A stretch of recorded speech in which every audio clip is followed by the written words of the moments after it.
There are restaurants in Toronto where the waiting list is longer than a Canadian winter, where the sommelier earns more than most family doctors, and where the tablecloths are ironed with a precision that borders on religious devotion. Aubergine was one of those restaurants. It had 17 tables, no printed menu, and a reputation so carefully maintained that the owner, a quiet man named Gerald Foss, once turned away a federal cabinet minister for arriving 8 minutes late. Petra Voss had worked there for 14 months. She knew which regulars preferred their water poured from the left. She knew that table 6 always felt a draft from the kitchen door and needed to be warned in advance. She knew the difference between a guest who was genuinely undecided about the tasting menu and one who simply wanted to be talked into it. She had learned all of this the same way she had learned most things in her life. Quietly, thoroughly, and without anyone noticing she was paying attention. What the other servers did not know, what even Gerald did not know, was that Petra had spent 3 years at McGill studying linguistics before her mother's diagnosis changed everything. Stage 3 ovarian cancer, a specialist in Montreal, and a treatment plan that cost more than Petra's scholarship covered. She had deferred her 4th year once, then again. Then the deferral became something else entirely, a quiet rearrangement of what her life was going to look like. She told herself it was temporary. That was 14 months ago. She still read academic papers on morphosyntax, borrowed library copies of monographs on language contact and creolization. She kept a notebook in her locker at Aubergine, filled with vocabulary lists in languages she was teaching herself. Not because she was trying to prove anything to anyone, simply because her mind needed somewhere to go. On the Thursday evening that changed everything, Petra was assigned to the private dining room on the 2nd floor. The booking had come through a corporate account. Harwick Capital, a private equity firm whose name appeared in the business section, often enough that most Canadians recognized it without knowing quite what it did. The reservation was for 4, but only 3 arrived. That was not unusual. What was unusual was the man who sat at the head of the table before anyone else had a chance to choose their seat. Douglas Harwick was 61 years old and carried himself with the particular confidence of a man who had never once been told to wait.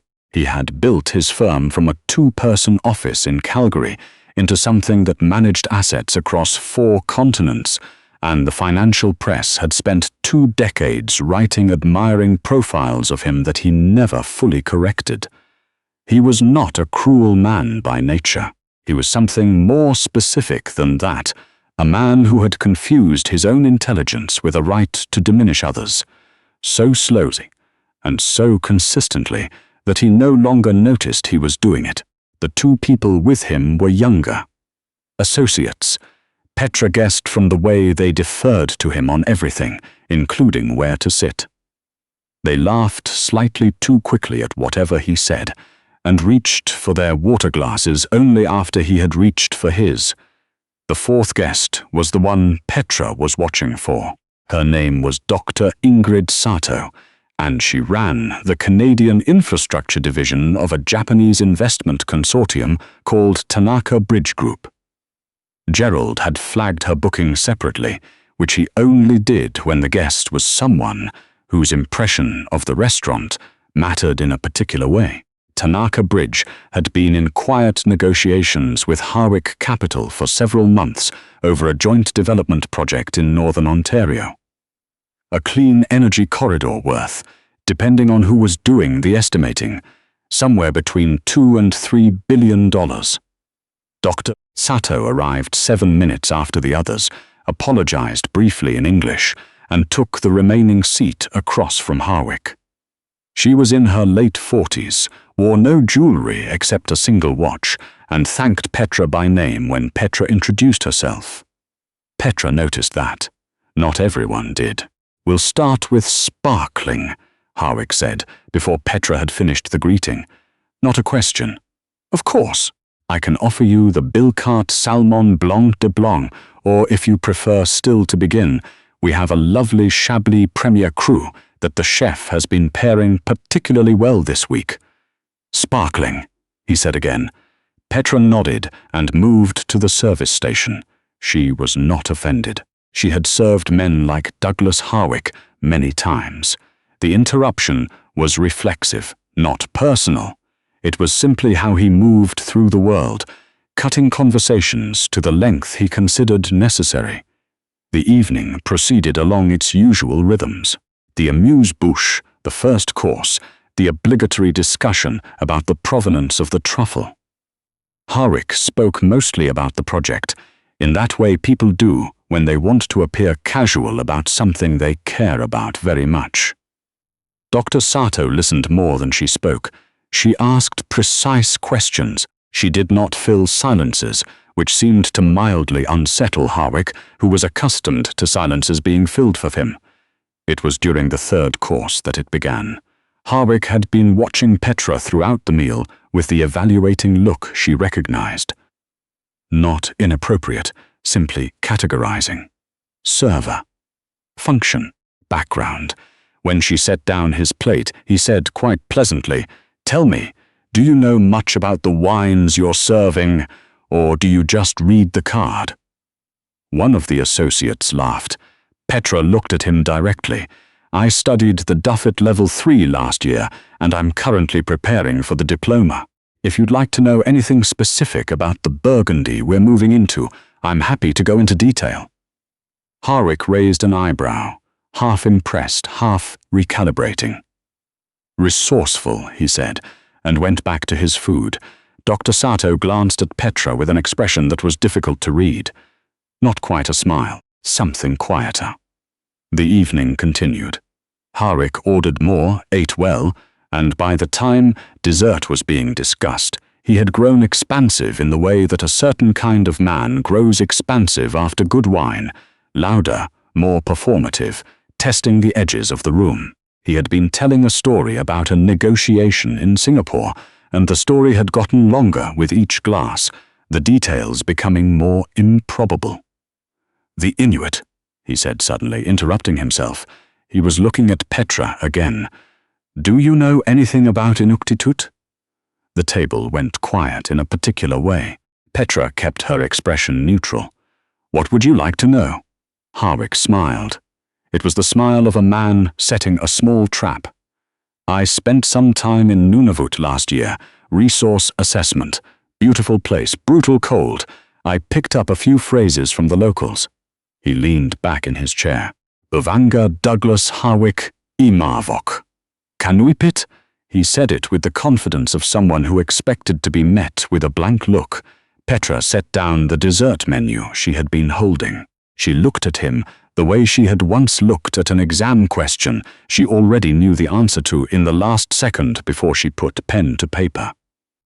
"Kningitunga Kujanamik," she said, "though your pronunciation of Uvanga is a little front-heavy.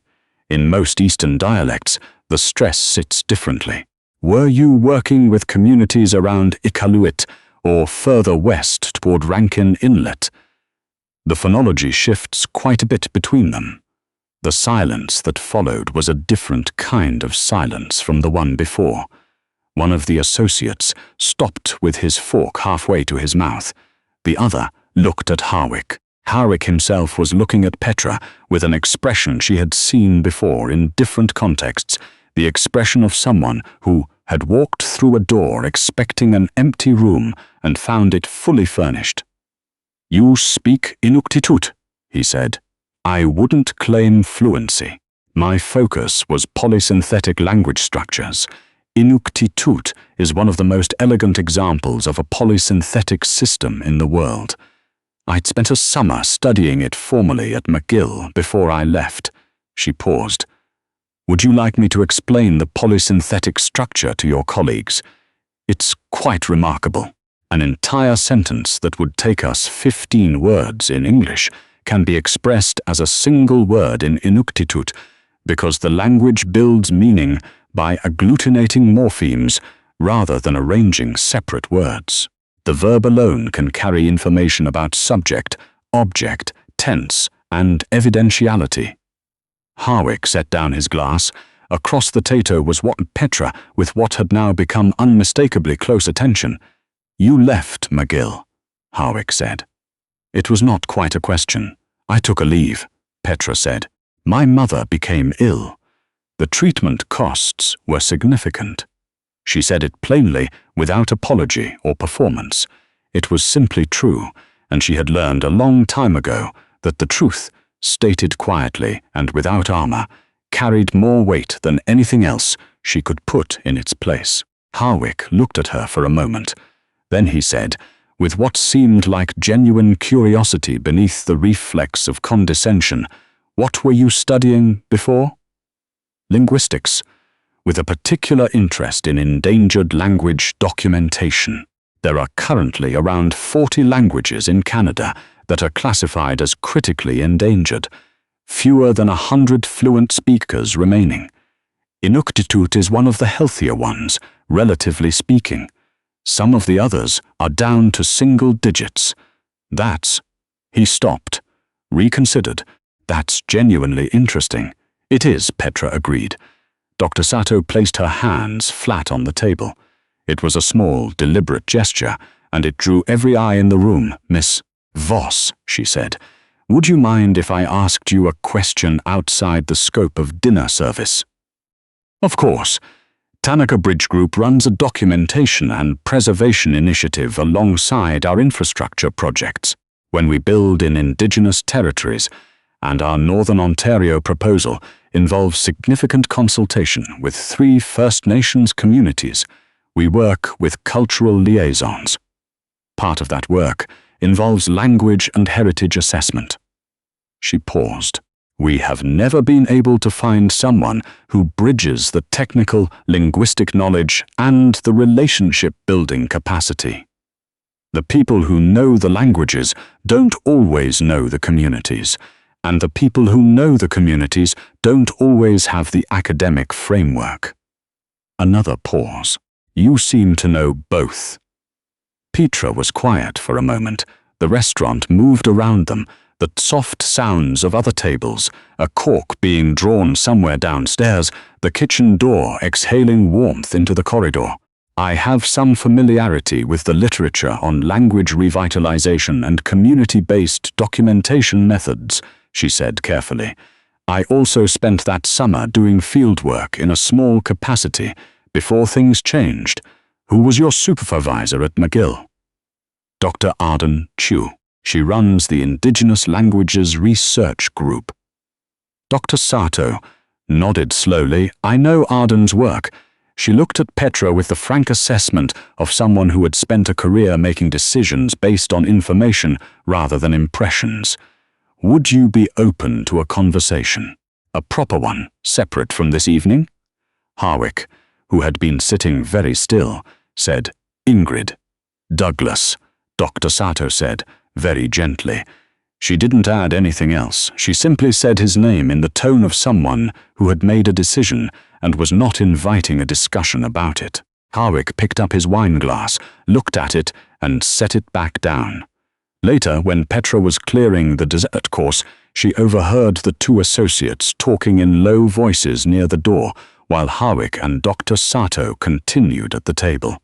One of them said, not unkindly, "He does that, the language thing. He did it with French in Quebec last year, and the client just stared at him." The other one said, "That didn't go like the French thing." "No," the first one agreed. "It really didn't."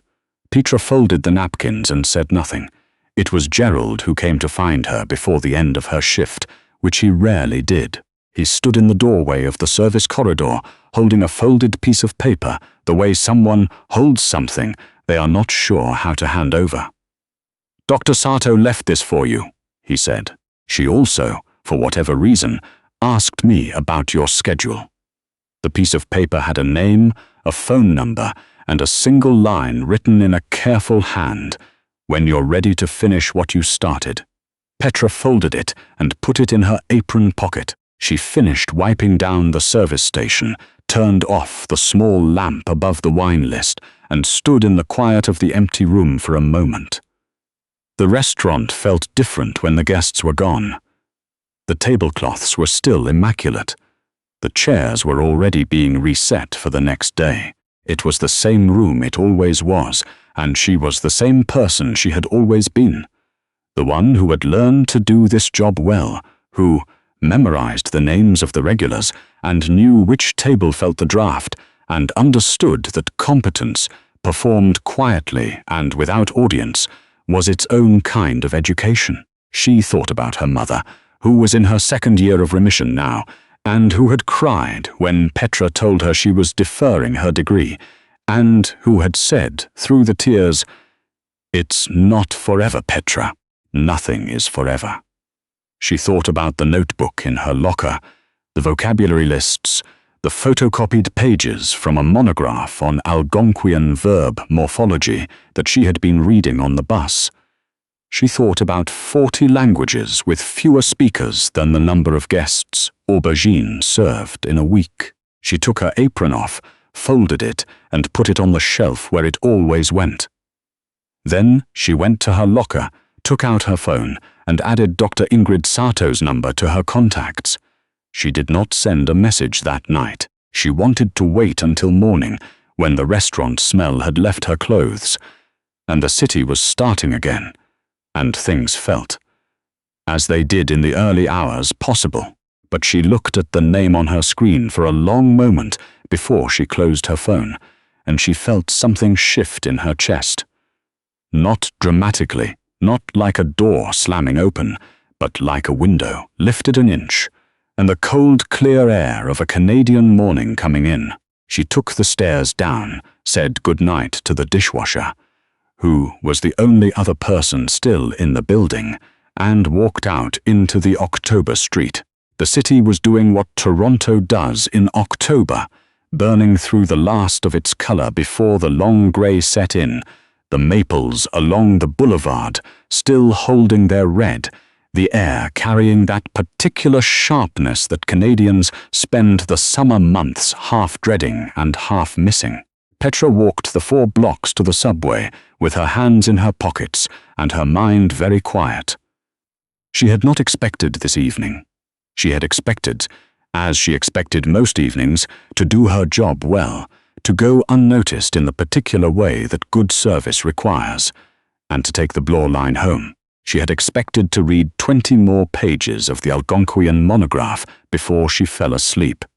She had not expected to be asked who she was, and she thought, walking through the red and gold of a city that was about to go dormant, that this was perhaps the strangest and most useful thing about being underestimated for a long time, that when someone finally looked at you directly, with clear eyes, and asked the actual question, you already knew exactly how to answer it. She had known for years. She had simply been waiting for someone to ask.